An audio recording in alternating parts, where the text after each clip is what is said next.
আসসালামু আলাইকুম। সম্মানিত দর্শক, আপনারা সবাই কেমন আছেন? আশা করি আল্লাহর রহমতে সবাই সুস্থ এবং ভালো আছেন।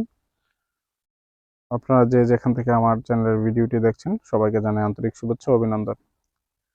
আজকে আপনাদের সাথে কথা বলার জন্য আমার চ্যানেলে আমন্ত্রণ জানিয়েছে এক বড় ভাই। উনি আজকে রোমানিয়াতে বাস্তবিক অর্থে বাংলাদেশিরা কি কি সুবিধা পায়, কি কি অসুবিধা পায়, মানে বাংলাদেশিরা কেমন আছে। আপনি যখন বাংলাদেশ থেকে আসবেন, তখন বাংলাদেশি এজেন্সি বা দালালেরা অনেক কিছু বলে দেয়। তা কতটুকু আপনি এখানে এসে বাস্তবে পান, সেই বিষয়গুলো নিয়েই ভাই আজকে আলোচনা করবে। তো আমি আজকে ভাইকে আমন্ত্রণ জানিয়েছি আমাদের চ্যানেলে। তো আপনারা দেখতে থাকুন। ভাই এখনই আপনাদের সাথে তার মূল্যবান সাক্ষাৎকারটি শেয়ার করবে।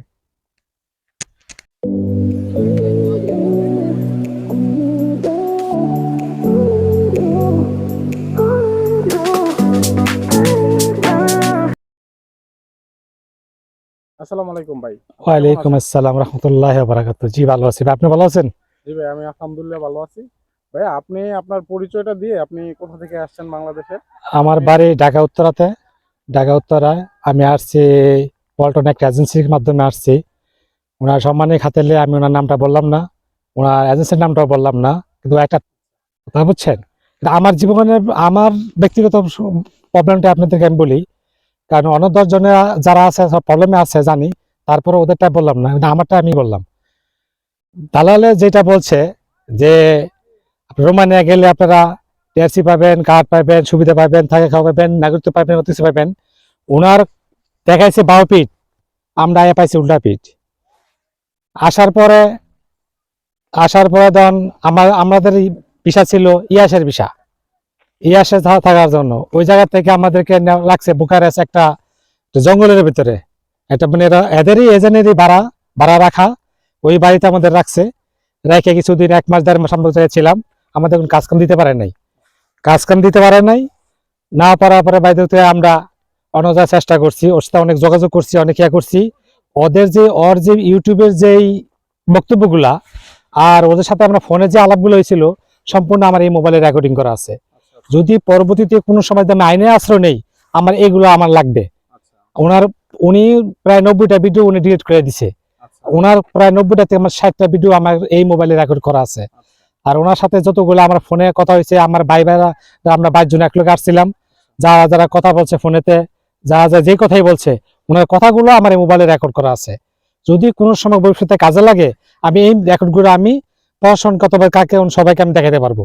তার জন্য আমি যত শুধু আমার এই মোবাইলে না, আমার এই মোবাইলের রেকর্ডগুলা সম্পূর্ণ আমি এটাতে আমার বাড়িতে মোবাইলেও আমি ট্রান্সফার করে রাখছি।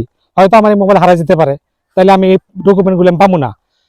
যত বাড়ির মোবাইল হারা যেতে আমারটা আছে, আমারটা রাখলে বাড়িতে আছে, আছেই। আমি ডকুমেন্টগুলো আমি রেখে দিছি। কিন্তু উনি আসার পরে উনি আমার একটা আমাদেরকে বলছিল যে আপনারা অন্য জায়গায় চাকরি নেন, উনি তো ব্যর্থ, কাজ দিতে পারে নাই। আর এই এজেন্সির মাধ্যমে এলো বাটপার, এই বাটপার এজেন্সির মাধ্যমে যারাই আসবেন কেউ চাকরি পাবেন না, এটা 100% চ্যালেঞ্জ। আজকে আমি কথা করে বলে গেলাম, কালকে হয়তো আপনি আমাদের কথা যারা আসেন বাধা নাই, আমি কাউকে বাধা দেবো না, আপনি আসেন না, অথবা আপনারা আসেন, আমি আসতেও বলবো না, আসতে মানাও করবো না। আমি আপনারা আসেন বা না আসেন, এটা আপনাদের ব্যাপার, আপনাদের যে সত্যি ওটা আমি বলতেছি। এই এজেন্স আমার কোনো চাকরি দিতে পারে না, কাজ দিতে পারে না, শুধু আমার না, আমাদের 22 জনের। আমাদের আগে একটা 18 জন গ্রুপ আসছিল, ওরা একটা ভিডিও করছিল, ভিডিও করে পাঠাইছে। ওই ভিডিওগুলা দেশের মধ্যে দেখছে, কেউ ভালো বলছে, কেউ খারাপ বলছে। কিন্তু যারা আমার এই দালালের যারা এমনি অনুসরণকারী আছে, এরাই ওদেরকে ভালো বলে আর ওদেরকে মন্দ বলে। কিন্তু ভাই ওই ব্যক্তি ভাইগুলা সত্যি কথা বলছে। আর কিছুদিন আগে আমি কালকে না পরশু একটা ভিডিও দেখলাম, কি আবুল না কি একটা চ্যানেলের ওই ভিডিও দেখলাম, ভিডিওর যে কথাগুলা বস্তুগুলা বাস্তবগুলা যে ধরে তুলছে ভাই 100% সত্যি। কিন্তু এরা নিয়ে অনেক কমান আমরা দেখলাম, আমি একদিন কালকে আজকে দেখলাম কমান গুলা, একজন ভালো বলছে, খারাপ বলছে, ভাই যে যাই বলুক কেন, কিন্তু কথাটা সত্যি। আর ওর ভিডিও দেখা বিপরীত ওই দালালে একটা ভিডিও করছে, ভাই সম্পূর্ণ ওর হইলো মিথ্যা কথা। ওই শতকরা 90%, 99% মিথ্যা কথা বলে। আর 1% যে সত্যি, এটার ভিতরে যাচাই বাছাই আছে। 1% যে সত্যি, ও যাচাই বাছাই আছে। কিন্তু ও আইনা এই দেশে যারাই রোমানে আসেন, ওই কাউকে কাজ দিতে পারে না, কাউকে কাজ দিতে পারে না। আর I not drink. I am Muslim. Anh gin and vodka. No, no, No. no. I am We are Muslim. Muslim. No eat, No alcohol. no alcohol. No No, alcohol. no. We know. Ah, no. Bine, Thank you. sănătate. Ah, Thank okay. you. Bine. Bine.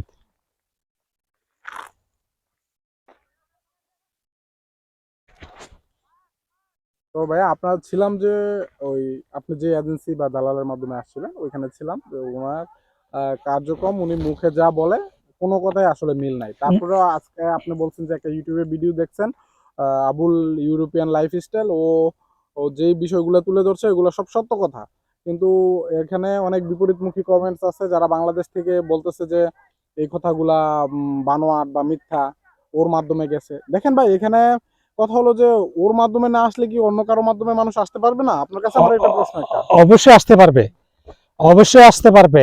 এই Romania হিসাবে দালালি কমপক্ষে না হলে 100-এর উপরে আছে, 100-এর উপরে আছে ভাই। সবাই কিন্তু ওর মতন না, আমি সব দালালে গাল দিই না। দালাল ভালো আছে, কিছু লোক ভালো আছে, কিছু খারাপ আছে, কিছু এমন খারাপ তার জন্মের সমস্যা আছে। এই জন্মের সমস্যার কারণে ওরা এই 10টা দালালে বাকি বাকি যে 10টা দালালে বদনাম করতেছে, তারা বুঝছেন। বাকি যে দালাল বদনাম করছে আমি সব দালালে গালি দিই না, যেগুলো খারাপ ওদেরকে আমি গালি দিই, কারণ ওরা হলো বাটপারে ঘুরতে জন্ম নিয়ে ওরা বাটপার হয়েছে, কথাটা বুঝছেন।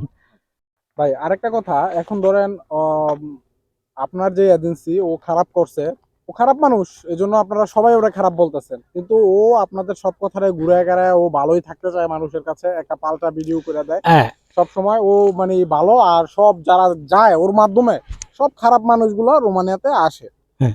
এখন আমি বলতে হচ্ছে যে তো ও যে এই প্রচারণাটা করে তো বাংলাদেশের মানুষ বা প্রশাসনের আপনি কি দৃষ্টি কারণ আচ্ছা একটা ভাই জিনিস আপনার আমি ঠিক আছে দেখতেছি ভাই, যে- আপনার কথাটা আমি বুঝতে পারছি। শুনি, আপনারা ইবলিশ শয়তানের নাম শুনছেন? হ্যাঁ অবশ্যই শুনেছি যদি আমরা ইবলিশ শয়তান হচ্ছে গিয়া মানুষরূপী ভাবে একজন ইবলিশ শয়তান আছে।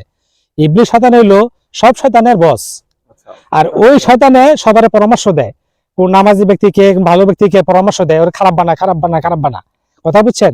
আর আমার যে দালাল ওই ইবলিশ শয়তানের হেড, ওই মানুষরূপী শয়তান, আচ্ছা কথাটা বুঝছেন। এই শয়তানের কথা বুঝলেন, দুষ্ট লোকের মিষ্টি কথা ভাই। কারণ আমিও একসময় ওই দুষ্ট লোকের ভিডিও দেখে আমিও পাগল হয়ে গেছি। আমি ওর মতো ভালো মানুষ, কথা কথা আলহামদুলিল্লাহ শুকরিয়া আল্লাহ এমনি বিভিন্ন মানে ইসলামটাকে ওর ব্যবসার পুঁজি করে নিছে। আর যে লোক ইসলামের কথা বলে, আমি নিজে ওনাকে প্রশ্ন করছিলাম আপনি কি মাদ্রাসা লাইনে লেখাপড়া করছেন? ইনি বলবেন না আমি মাদ্রাসা লাইনে, আমি জেনারেল লেখাপড়া করছি। তা আপনি জেনারেল লেখাপড়া করে আপনি সবসময় দোয়া কালাম পড়েন, সোয়া করেন, এইগুলো প্রশ্ন আমি করছিলাম। আচ্ছা আচ্ছা তারপরে ওনার কথাবার্তাগুলো ভালোই লাগছিল, কিন্তু দুষ্ট লোকের কথা কিন্তু ভালো লাগে সবার কাছে। কিন্তু আমিও এই পয়রা আমার ভাই এই যে 8 লাখ টাকা দিয়ে ভাই আমি অনেক কষ্ট করে টাকা জোগাড় করে আমি ভাই রোমানিয়াতে আসছি। রোমানিয়া এসে আমি আজ পর্যন্ত মাত্র 40,000 টাকা পাঠিয়েছি, 4-5 মাস চলতেছে। 5 মাসে আমি 40,000 টাকা পাঠাইছি। তো তা আপনি মাস কি আমার ভাই কাজে পড়ছে ওনার মাধ্যমে কাজ পাইছিলেন না ভাই, উনি তো কাজ দিবে দূরের কথা। হ্যাঁ রে ভাই, আমি ওনার তো কাজ তো দূরের কথা, ওই হলো একটা মাফিয়া গ্রুপের সদস্য। ওর কাম হইলো হ্যাঁ এটাই শিওর, ও বাংলাদেশ থেকে রোমানিয়া উনি পাঠায়। রোমানিয়া পাঠানোর পরে ওনার কিছু চালাপালা দালাল আছে, ওই দালালের মাধ্যমে একটা রুমে নিয়ে যায়, নিয়ে যাবে কদিন ওই জায়গায় রাখে, ডেট দেয় ভাই কালকা পরশু টরশু এমনি ভাই 15 তারিখ 16 তারিখ এভাবে ডেট দেয়। ডেট দেওয়ার পরে উনারও নিজস্ব কিছু লোক আছে, ওই আসে এই বিলিং করার কাজে নিয়ে আসে, ভাই কেউ হোটেলের কাজে আসে, কেউ মানে এই ফ্যাক্টরিতে কাজে আছে, ভাই first class second third class. ভাই এই কথা যদি কেউ বলে যে ফার্স্ট ক্লাস থার্ড ক্লাস, রোমানিয়াতে ভাই এসব কোনো ক্লাস নাই ভাই। মানে একমাত্র আমরা যে বোকার রাষ্ট্রে বাস করি, কথাটা সত্য। কারণ পৃথিবীর কোন দেশে এরকম কোম্পানির ক্ষেত্রে স্পেসিফিকেশন করা নাই তো উনি আপনাদেরকে বোকা বানাইছে অ্যাকচুয়ালি আপনি নিজে এসে দেখছেন আমিও এসে দেখছি রোমানিয়াতে ফার্স্ট ক্লাস সেকেন্ড ক্লাস এরকম কোম্পানি কোনো স্পেসিফিকেশন করা নাই তো আরেকটা কথা ভাই ওনার মাধ্যমে আপনি আমাকে একটু আগে জানাইছিলেন যে আপনারা প্রায় অনেক 80 জন প্রায় কয়েক ধাপে মিলে আসছেন তো এখন কথা হচ্ছে যে আমি যতটুকু জানি আপনার যে এজেন্সি প্রায় 1000-এর মতো ফাইল নিয়ে নিছে অলরেডি 1000 প্লাস তো যারা আসবে ভবিষ্যতে তাদের ভবিষ্যৎটা কি আপনি একটু যদি বলতেন ভাই আমাদের প্রথম বেচে 18 জন কাজ পায় নাই, কাজ দিতে পারেন নাই। ওই যে ওদের যে লোক আছে, লোকে থাকার পরে ওদের কি করে কি এই কথার সঙ্গে কাজের জন্য নিয়ে যায়, নিয়ে যে এমন একটা চাপ সৃষ্টি করে ওনারা বাধ্য হয় নিজেই পলানোর জন্য বাধ্য হয়, আচ্ছা আচ্ছা কথাটা বুঝছেন। এই যে বাধ্য হয়ে পলায় যায়, এটা দোষ পরে গিয়া কাগো আমাদেরই দোষ পরে, যে আমি লোক পাঠাইছি, লোকটা একটাও থাকে না। আর আমার এজেন্স কিছু, আমি একটা ইউটিউবে দেখছি, উনি বললো যে আমার কোনো লোক রোমানিতে নাই, সব গেম মারছে। ভাই এখনো আমরা 12 জন লোক স্টেপ এখনো 12 জন আমরা আছি, এখন আমরা 12 জন লোক আছি এই রোমানিয়াতে আছি। কিন্তু সারা তো আমগুলো দেখা সাক্ষাৎ করলো না, ওই কেউ ওর হেল লাগে দেখা করলো। ভাই নামটা বললাম না ভাই, দালাল নামটা এই কারণে বললাম না, ওনার সম্মানের ক্ষেত্রে ওনার নামটা বললাম না। আর যারা আসবেন ভাই, আপনারা নিজের পকেটে টাকা রাখা, বাড়িতে টাকা রাখে আইসেন, কারণ আপনারা কাজ পাবেন না, 100% কাজ পাবেন না, আপনার কাজ দিবে না, আপনাকে এমন পরিস্থিতি ফালাবে, আপনাকে মানে গেম মারা বাধ্য করে দিবে। মানে ভাই এখানে হচ্ছে যে ব্যাপারটা রোমানিয়াতেই কাজ নাই নাকি ওর মাধ্যমে যারা আসবে তারা কাজ পাবে না? ভাই রোমানিয়াতে কাজ আছে ভাই, রোমানিয়া কাজ আছে। ও তো আমি একটা ইউটিউবও দেখলাম যে ডিসেম্বর মাসে এখন কাজ নাই, বন্ধ থাকে। ভাই ভাই আমরা ডিসেম্বরে যে কদিন আগে খ্রিস্টমাস গেছে, খ্রিস্টমাসের দিন রাত্রে ভোর 4টা পর্যন্ত আমরা কাজ করছি। কাজের কোনো অভাব নেই ভাই, কাজ আছে, কিন্তু ওর কোনো কাজ নাই। ওর কাজে শুধু মানুষ পাচার করা। মানে আপনি এটাই বলতে চাচ্ছেন যে ওর কাজ হচ্ছে যে এই রোমানিয়াতে আনা, তারপর এখান থেকে পাচার করে দেওয়া লোকজন, হ্যাঁ এইটাই সৃষ্টি করা যাতে ওরা এখান থেকে পালিয়ে যায়। আর ওর বদলে আরো কটা লোক যাতে দেশে আনতে পারে। আচ্ছা, আচ্ছা, ওর এগুলো ব্যবসাটা রোমানিয়া ত্যাগ করলে আবার নতুন লোক এখানে অ্যাড করাতে পারবে নাকি? হ্যাঁ, এর ব্যবসাটা চাঙ্গা। আচ্ছা, আচ্ছা, তাহলে আমি যেই মেইন বিষয়টা জানতে চাচ্ছিলাম, ওর মাধ্যমে যে আরো অনেক লোক আসবে, তাদেরকে আপনি কি পরামর্শ দিতে চান? ওরা আসলে কি করতে পারবে? ভাই ওদের ব্যাপারে আমার কোনো পরামর্শ নাই। কারণ কেন পরামর্শ নাই আমি বলি, কারণ ওনার টাকা উনি আসবে, আচ্ছা, আর আমার টাকা ওনারা কেউ আসবে না। আর ওদেরকে আমি আসতে মানা করি না, আর আমি বলিও না যে আপনি আসেন না, আপনারা আসেন, আসতেও বলি না। কথা বলছেন, ওনাদের টাকা উনি আসবে, ওনাদের ওনারা পোহাইবে। কিন্তু আসার পরে ওর যে চেহারাটা, তখন ওনার ফেসটা উনি চিনতে পারবে। এখন তো চিনতে পারতেছে না, আসার পরে চিনবে। তাদের জন্য আমার এই পরামর্শ, আর কোনো বিকল্প কোনো পরামর্শ আমার নাই। কিন্তু কাজ যে পাবে না এটা 100%। আরেকটা জিনিস হচ্ছে যে ভাই, আপনার হচ্ছে যে অনেকেই এখানে আসলো ওনার মাধ্যমে, আসার পরে উনি বুক ফুলে বলে যে আমার লোকগুলো সব গেম মেরে চলে গেল। তো আমার জানা মতে বাংলাদেশে অনেক এজেন্সি আছে, শুধু ওনার লোকগুলাই কেন পালিয়ে যায়? ভাই কোনো এজেন্সির লোকই সহজে পালাইবার চায় না। আমি যে আসছি, আমি কি পালানোর জন্য আসছি? না, আপনি আমি তো এখানে কাজ করার জন্য আসছি। দেখেন এত কষ্ট করার পরও আমরা অনেক দূরে, বোখারেস্ট থেকে প্রায় 600 কিলোমিটার দূরে আমি আসা এখানে কাজ করতেছি। তারপর দালালা বলছিল যে আমরা 300 ইউরো দিবে, তো ওই তো দালালের সাথে দেয় নাই, আর দিবে কিনা তাও জানি না। কিন্তু ওই হারামখোর হারাম খেয়েই যাবে, বুঝছেন। হারামিরা কোনদিনও ভালো জিনিস খায় না। আমার 8 লাখ টাকা ওই নষ্ট করছে আমার জন্য, আমি মনে করি আমার 8 লাখের জন্য ওরা 800 কোটি টাকা ধ্বংস হয়ে যাইব। বিচার ওকে আল্লাহই করবো। আর মানুষ যদি বিচার না করতে পারে, মানুষের বিচার না করে, বিচার আল্লাহই করবে। আমি শুধু আল্লাহর কাছে বিচার দিই। আচ্ছা ভাই, আরেকটা কথা, ধরেন আমরা একটা গালি দেই যে ওই শালার পুতে গেম মারছে, ওই কুত্তার বাচ্চায় গেম মারছে। অ্যাকচুয়ালি এই যে গেমটা মারে, ভাই মারার জন্য দায়ী কারা? ভাই এই গেম মারার মানে মেইন দায়ী হলো দালালরা। এই দালালরা হলো মেইন দায়ী। আমরা যে ওনাদের গালি দেই যে ওরা মাথার চোদ গায়ে গেম মারছে, শালার পর গালি মারছে, ভাই আমরা এটা ভুল করতেছি। কারণ ওনার পরিস্থিতি যদি আপনি নিজে পড়তেন, আপনি নিজে তখন বুঝতেন যে পরিস্থিতিটা। ভাই আমরা এখানে আসছিলাম প্রায় 64 জন লোক আসছি, 64টা লোক আমরা এখানে আসছি, বাঙালি লোক আসছি। 64 জন লোকের ভিতরে আমরা এখানে আসছি মাত্র 8 জন আছি। বাকি কতজন? বাকি 54 জন লোক, 58 জন লোক গেম মারতে হয়েছে। কিভাবে গেম মারতে হয়েছে? ওদের কোনো কাগজ হবে না। আমারটা হবে কিনা ভাই সন্দেহ আছে, আমারটা হবে কিনা তাও সন্দেহ আছে। আমি বললাম যে আমারটা হয়ে যাইব, সন্দেহ আছে। ওদের কাগজ হবে না। এই আজকে ফোন দেয় বা আছে 10 জন লোকের কাজ নাই, এই 10 জন লোক বসা। কালকে ফোন দেয় আছে 20 জনের কাজ নাই, 20 জন লোক বসা, এই রুম খালি করে দাও। রুম খালি করে দিলে এই শীতের দিনের ভিতরে ভাই, আজকে অনেকদিন পরে আজকে রোদ চোখে দেখছি ভাই, অনেকদিন পরে মাথার যে ক্যাপ যে খুইলে আতলেছি, মেলা দিন পর মানে অনেকদিন পরে রোদ পাইছি। তখন তো অনেক শীত, এই শীতের মাঝে লোকগুলো কই যাবে? তখন বাধ্যতামূলক ভাই ওরা গেম মারে, ওদের জীবন বাঁচানোর জন্য ওরা গেম মারে, আশ্রয়ের জন্য গেম মারে। কারণ ওই ইউরোপে ইটালি ঢুকলে, ওই জায়গায় ঢুকলে কেউ ফিরিয়ে দেয় না। কিন্তু এই রোমানিয়াতে ভাই যদি ধরা খান, তাকে ডিপোর্ট করবো। এই দেশে আইন কাউন বেশি একটা সুবিধার না। যারা আসে তারা অবশ্যই বুঝে। কারণ আমিও যদি এই পরিস্থিতি পড়ি ভাই, আমারও তো গেম মারতে হবে। কারণ আমি তো বলতে পারি না যে আমার এই পরিস্থিতি হবে কিনা, একমাত্র উপরওয়ালা জানে। কিন্তু এই সম্পূর্ণ এর দায় বা সবগুলো দালালদের। দালালরা জানে, দালালরা বাও পার্ট পি পার্ট সবকিছু জানে, জানার পর আমরা এই উল্টাপাল্টা পাই। তারা বুঝছেন এগুলো সংশোধন হওয়ার দরকার দালালদেরকে আমি ভালো করে বলি ভাই আপনারা দালালি করেন ভাই, সমস্যা নাই, আপনি হালাল করে ব্যবসা করে খান, হালাল হালাল ব্যবসা উন্নতি আছে। আপনি মনে করেন না যে আমার ব্যবসা খালি উন্নতি হইতেছে আমি 10 জনের জায়গায় আমি 20 জন কাস্টমার পাইতেছি, এটাকে আপনি মনে করেন না উন্নতি, মনে করেন না এটারে। কারণ একটা তো মনে করেন হারাম জিনিস আল্লাহ বেশি দেয়, যেমন ফেরাউন নমরুদ, এরা দেশে বাদশা ছিল, এরা দেশের বাদশা, এরা 10 টাকাতে লাখ লাখ লাখ টাকা কোটি কোটি টাকা ইনভেস্ট করে কামাই করে দেশের বাদশা হয়ে গেছে। কিন্তু আপনারা ফেরাউন নমরুদের কাতারে যায় না ভাই। যারা এই দালালি করেন ভাই আপনার সৎভাবে করেন, ওই লোকটাকে বলে দেন যে ভাই আপনি গেলে কাজ পাবেন না, এই পাবেন আপনি বলে দেন, সবকিছু বলে ওনাদের পাঠান। আর ওনারা যদি মনে করে যে না আমি এইভাবেই যাব, তো আসুক, এই জায়গার মধ্যে আপনার কোনো দায়ভার থাকবে না। কিন্তু আপনারা ভাই একটা অনুরোধ করে বলি, আপনারা মিথ্যা কথা বলে কাউকে পাঠায়েন না।